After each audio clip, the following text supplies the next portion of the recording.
Hi guys, I am Saroj Kumar Sharma. Welcome back to my channel Pragya science coaching centre. Guys आज हम लोग class 12 NCERT physics के optics chapter का कुछ most important short questions पढ़ेंगे. इन सारे short question को आप ध्यान से देखें और याद कर जाएं क्योंकि ये क्वेश्चन परीक्षा में पूछे जाते हैं. आज मैं आपको इस चैप्टर से 10 प्रश्न बताऊंगा और बाकी प्रश्न कल अगले वीडियो में मैं आपको बताऊंगा. इस चैप्टर पर मैं पहले भी बहुत सारा वीडियो बना चुका हूं. आप उन सारे वीडियो को इस चैनल के माध्यम से देख लीजिए. चलिए तो हम लोग क्लास शुरू करते हैं.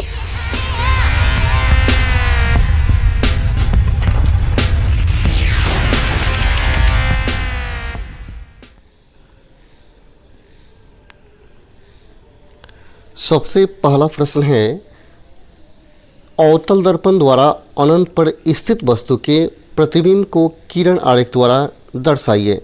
यानी अवतल दर्पण के सामने यदि कोई वस्तु अनंत पर हो तो उसका प्रतिबिंब कहाँ बनेगा, उसका आपको किरण आरेख दर्शाना है. तो देखिए मैंने दो प्रकार से फिगर बनाया है. प्रथम में ए टाइप है. यदि कोई वस्तु अनंत पर स्थित होती है अवतल दर्पण के सामने तो उसका प्रतिबिंब फोकस पर वास्तविक, उल्टा और वस्तु से बहुत ही छोटा बनता है. जैसा कि यहाँ फिगर में दिखाया गया, आप इसको देख लें. इसको इस प्रकार से भी आप लिख सकते हैं, ऐसे भी आप फिगर बना सकते हैं. ये वस्तु हो गया जिसका प्रतिबिंब यहाँ फोकस पर, जहाँ कटेगा वहाँ फोकस पर बनता है, जो काफ़ी छोटा होता है, वास्तविक होता है और उल्टा होता है. ठीक है. अगला क्वेश्चन है, क्रांतिक कोण को परिभाषित कीजिए. क्रांतिक कोण को परिभाषित कीजिए. तो क्रांतिक कोण का परिभाषा हो जाएगा, सघन माध्यम में बना वह आपतन कोण जिसके लिए विरल माध्यम में अपवर्तन कोण 90 डिग्री हो, क्रांतिक कोण कहलाता है. क्रांतिक कोण को आईसी से सूचित किया जाता है. याद रहे, क्रांतिक कोण को आईसी से सूचित किया जाता है. ठीक है. एक और याद कर लें, क्रांतिक कोण अगर आईसी दिया गया है तो होता है साइन आईसी इक्वल टू 1/μ, जहाँ म्यू अपवर्तनांक है. ठीक है. अगला, किस दशा में लेंस की प्रथम फोकस दूरी का मान उसकी द्वितीय फोकस दूरी के मान के बराबर नहीं होता है. किस दशा में लेंस की प्रथम फोकस दूरी का मान उसके दूसरे फोकस दूरी के मान के बराबर नहीं होता है. तो याद कर लें कि जब लेंस के दोनों ओर के माध्यम भिन्न भिन्न होते हैं, जब लेंस के दोनों ओर के माध्यम भिन्न भिन्न होते हैं तो लेंस के प्रथम फोकस दूरी का मान उसके द्वितीय फोकस दूरी के मान के बराबर नहीं होता है. ठीक है. अगला क्वेश्चन है, एक उभयोतल लेंस की दोनों वक्रता त्रिज्या, एक उभयोतल लेंस की दोनों वक्रता त्रिज्या 20 सेंटीमीटर है तथा लेंस की कांच के अपवर्तनांक 1.5 हैं, 1.5 हैं. तो लेंस की फोकस दूरी क्या होगी? यहाँ वक्रता त्रिज्या दिया गया है और अपवर्तनांक दिया गया है, तो आपको फोकस दूरी निकालना है. तो देखिए यहाँ देखिए उभयोतल लेंस दिया है, इसको ध्यान से देखेंगे. उभयोतल लेंस, तो जब उभयोतल लेंस की वक्रता त्रिज्या समान होती है, दोनों ओर की त्रिज्याएं समान होती है, तब उसकी फोकस दूरी वक्रता त्रिज्या के समान हो जाती है.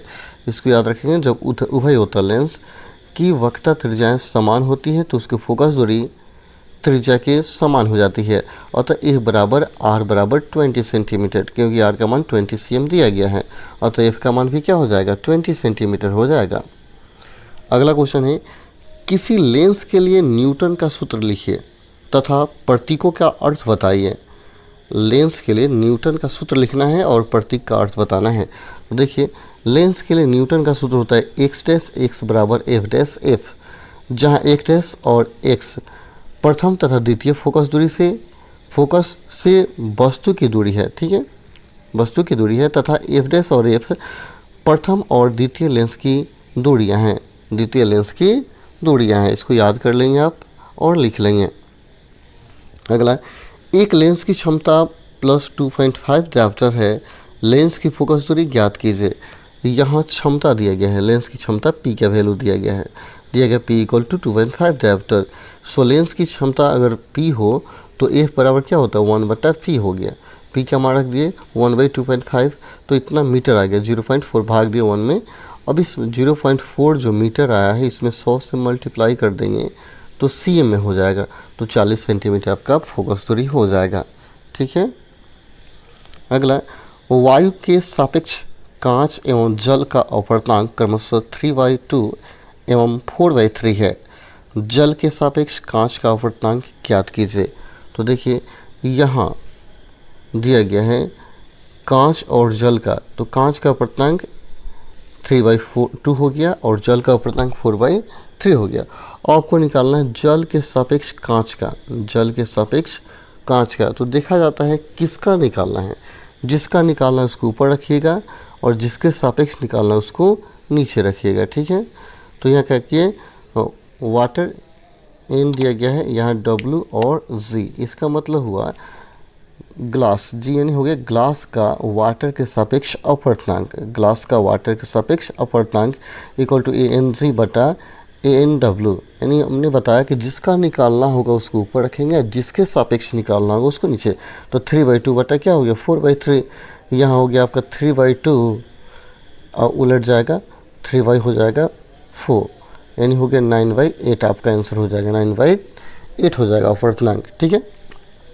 अगला है, किसी उत्तल लेंस की फोकस दूरी f, अपवर्तनांक n एवं लेंस की वक्रता त्रिज्या R1 और R2 के बीच संबंध का सूत्र लिखिए। तो देखिए अपवर्तनांक n और R1 और R2 के बीच के संबंध का सूत्र होता है 1/f equal to n-1 1/R1 1/R2। इसे लेंस मेकर का भी सूत्र कहते हैं, लेंस मेकर, याद कर लेंगे, इसे लेंस मेकर का भी सूत्र कहा जाता है। अगला है, किसी प्रकाशिक माध्यम की वर्ण विक्षेपण क्षमता का सूत्र लिखें। वर्ण विक्षेपण क्षमता का सूत्र लिखें। तो वर्ण विक्षेपण क्षमता को ओमेगा से सूचित करते हैं। ओमेगा बराबर हो गया NV माइनस NR बटा NY माइनस 1, जहाँ NV क्या है, बैगनी किरण